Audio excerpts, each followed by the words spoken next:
Hello weavers, నమస్తే అండి. మా ఛానల్కి స్వాగతం అండి. చూస్తున్నారు కదండి, ఇవి దొండకాయలండి. మనందరికీ తెలుసు, ఈ దొండకాయలతో ఎన్నో వెరైటీస్ చేయొచ్చండి. ప్రస్తుతం మేము దమ్ దొండకాయ తయారు చేస్తున్నామండి.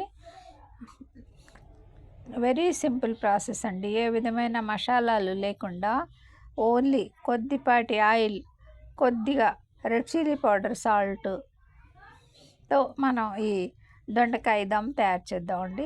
దొండకాయని పీసెస్లా కట్ చేసి ఆ తర్వాత ఉప్పుతో చక్కగా వాష్ చేసి పక్కన పెట్టుకుందామండి.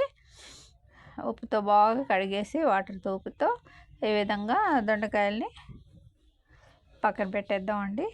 ఇక నెక్స్ట్ పాత్రలో కొన్ని పెద్దులపాయ పీసెస్, కొద్దిగా salt and turmeric powder add చేద్దామండి. చూస్తున్నారు కదా, 200 గ్రాముల దొండకాయలండి. హాఫ్ స్పూన్ సాల్ట్, కొద్దిపాటి పసుపు, హాఫ్ కప్పు వాటర్ అండి. మీడియం ఫ్లేమ్ మీద వీటిని మనం ఇప్పుడు కుక్ చేద్దామండి. చూస్తున్నారు కదా, 2 నిమిషాల్లో ఈ విధంగా మీడియం ఫ్లేమ్తో కుక్ అయ్యాయండి మన దొండకాయ పీసెస్. ఇప్పుడు మనం ఇందులో నామమాత్రంగా కొద్దిగా రెడ్ చిల్లీ పౌడర్ అండ్ కొద్దిగా ఆయిల్ యాడ్ చేసుకుందామండి.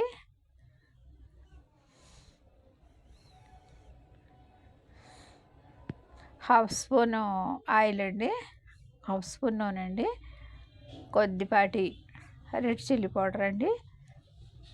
అన్నీ చక్కగా మిక్స్ చేసేసి ప్లేట్తో కవర్ చేసి 2 నిమిషాల పాటు మీడియం ఫ్లేమ్ మీద మళ్ళీ అలాగే వదిలేద్దామండి.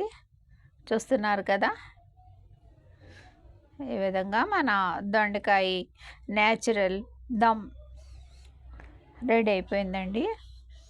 అంటే దమ్ అంటే ఎక్కువ ఆయిల్ లేకుండా ఆవిరితో మగ్గాయండి.